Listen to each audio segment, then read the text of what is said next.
ನಮ್ಮ ಯುದ್ಧ ಯಾವಾಗಲೂ ತಲೆ ಸರಿ ಇರೋರ ಜೊತೆಗೆಲ್ಲ, ತಲೆ ಸರಿ ಇಲ್ಲದೆ ಇರೋರ ಜೊತೆಗೆ ಆಡಬೇಕು ಯುದ್ಧ. ಅದೇ ನಿಜವಾದ ನಮ್ಮ ಟಾಸ್ಕ್. ಎಲ್ಲ ತಲೆ ಸರಿ ಇರೋರ ಜೊತೆಗೆ ಎಲ್ಲ ಯಾರು ಬೇಕಾದರೂ ಯುದ್ಧ ಮಾಡ್ತಾರೆ, ಆದರೆ ತಲೆ ಸರಿ ಇಲ್ಲದೆ ಇರೋರ ಹತ್ರ ಯುದ್ಧ ಮಾಡ್ತೀವಲ್ಲ ಅದು ಇಂಪಾರ್ಟೆಂಟ್ ಆಗುತ್ತೆ. ನಾವು ಯಾವಾಗಲೂ ಇವ್ರು ಸರಿ ಇಲ್ಲ ಅವ್ರು ಸರಿ ಇಲ್ಲ ಅಂತ ಬಿಟ್ಟಾಕಿ ಹೋಗೋಕ್ಕಿಂತ ಯಾರು ಸರಿ ಇಲ್ವೋ ಅಂಥರ ಜೊತೆಗೆ ಇದ್ದು ಜೀವನನ ಸಾಧಿಸ್ಬೇಕು. ಅದೇ ನಿಜವಾದ ಯುದ್ಧ. ನಮ್ಮೊಳಗಿನ ಯುದ್ಧ, ನಮ್ಮ ಬದುಕಿನ ಯುದ್ಧ ಎರಡೂ ಅವೇ. ಯಾವ್ದು ಸರಿ ಇದೆ ಯಾವ್ದು ಸರಿ ಇದೆ ಅಂತ ಹುಡ್ಕಂತ ಹೋಗೋದಲ್ಲ. ಯಾವುದು ಸರಿ ನಮ್ಮ ಜೊತೆಗೆ ಇರುವಾಗಲೇ ಯಾವುದು ಸರಿ ಇಲ್ಲವೋ ಅದ್ರ ಜೊತೆಗೆ ನಾವು ಯುದ್ಧ ಮಾಡಿ ನಮ್ಮ ಜೀವನದ ಪಯಣ ಮುಗಿಸ್ಬೇಕಾಗಿರುತ್ತದೆ. ಆಮೇಲೆ ನಾವು ಏನೇ ಒಂದು ಕೆಲಸ ಮಾಡಲಿ, ಏನೇ ಒಂದು ಆಚರಣೆ ಮಾಡಲಿ, ಏನೋ ಒಂದು ಅನುಷ್ಠಾನ ಏನೇ ಒಂದು ಮಾಡಬೇಕಾದ್ರೂ ಈ ವಿಷಯ ನನಗೆಷ್ಟು ಅನುಕೂಲಕರವಾಗಿದೆ, ಈ ವಿಷಯದಿಂದ, ಈ ಮಾಡೋ ಕೆಲಸದಿಂದ ನನಗೆಷ್ಟು ಉಪಯೋಗವಾಗಿದೆ, ಉಪಯೋಗಕ್ಕೆ ಬರ್ತಾಯಿದೆ ಅಂದರೆ ಮಾತ್ರ ಮಾಡಬೇಕು ಅಥವಾ ಕೇಳಿಸ್ಕೋಬೇಕು.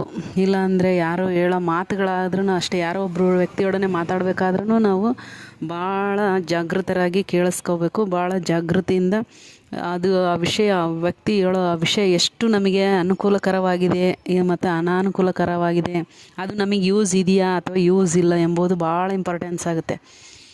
ಯಾಕಂದರೆ ಅವನ ತಲೆಗಿರೋ ಕಸನ ನಾವು ಇಸ್ಕೊಳ್ಬೇಕಾಗಿರ್ತದೆ. ಹೌದಾ, ಅದು ಕಸ ಇರ್ಬೋದು, ಅದು ಒಳ್ಳೆ ಮಾತಿರ್ಬೋದು, ಅಥವಾ ನಮ್ಮ ಮುಂದಿನ ಜೀವನಕ್ಕೆ ಸಂಬಂಧಿಸಿದ್ದೇ ಆಗಿರ್ಬೋದು. ಅದು ನನಗೆಷ್ಟು ಉಪಯೋಗವಿದೆ ಅಂದರೆ ಮಾತ್ರ ಮುಂದುವರಿಬೇಕು. ಇಲ್ಲಾಂದರೆ ಅರ್ಧದಲ್ಲೇ ಬಿಟ್ಟು ಕೊಡವಿ ಹೋಗ್ತಾ ಇರಬೇಕು. ಯಾಕಂದರೆ ಸಮಯ ತುಂಬ ಅಮೂಲ್ಯವಾಗಿದೆ. ನಮ್ಮ ಆಯುಷ್ಯನೂ ಭಾಳ ಕಡಿಮೆ ಅಂದರೆ ಭಾಳ ಕಡಿಮೆ ಇದೆ. ಅಂಥದ್ರಲ್ಲಿ ನಾವು ಸಾಧಿಸಬೇಕಾಗಿದೆ, ಏನೋ ಒಂದು ಸಾಧನೆ ಬೇರೆ ಮಾಡಬೇಕಾಗಿದೆ ಜೀವನದಲ್ಲಿ. ಎಲ್ಲರೂ ಪ್ರತಿಯೊಂದು ಏನೋ ಒಂದು ಆಗಲಿಕ್ಕೆ ಬಂದಿದ್ದೀವಿ. ಕರ್ಮನ ಇಟ್ಕೊಂಡೇ ನಾವು ಈ ಭೂಮಿಗೆ ಬಂದೀವಿ. ಆ ಕರ್ಮ ತೀರಿಸ್ಬೇಕಂದ್ರೆ ನಮಗೆ ಸಮಯ ಭಾಳ ತುಂಬ ಕಡಿಮೆ ಇದೆ. ಹಾಗಾಗಿ ಯಾವುದು ಅವಶ್ಯಕತೆ ಇದೆ ಅವಷ್ಟಕ್ಕೆ ನಾವು ತಲೆ ಕೆಡಿಸ್ಕೋಬೇಕು. ಅತಿಯಾಗಿ ತಲೆ ಕೆಡಿಸ್ಕೊಳ್ಳೋದು ಏನೂ ಇಲ್ಲ.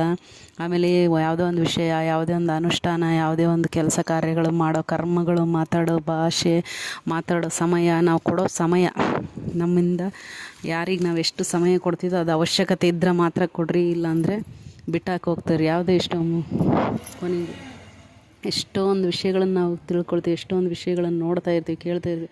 ಅವೆಲ್ಲ ನಮ್ಮ ಜೀವನಕ್ಕೆ ಅನುಕೂಲವಾಗಿದ್ದರೆ ಮಾತ್ರ ಎಕ್ಸೆಪ್ಟ್ ಮಾಡ್ಕೊಳ್ರಿ, ಇಲ್ಲಾಂದರೆ ಬಿಟ್ಟಾಕಿ ಹೋಗ್ತಾ ಇರಿ. ಬೇಕಂದರೆ ಇಲ್ಲಿ ಯಾವುದು ಯಾರಿಗೋಸ್ಕರ ನಿಲ್ಲುವುದಿಲ್ಲ ಮತ್ತು ಇದು ನಿತ್ಯ ನಿರಂತರ. ಯಾವುದೇ ಒಂದನ್ನು ನೀವು ಚೇಂಜ್ ಮಾಡೋಕ್ಕಂತೂ ಮೊದಲೇ ಆಗಲ್ಲ.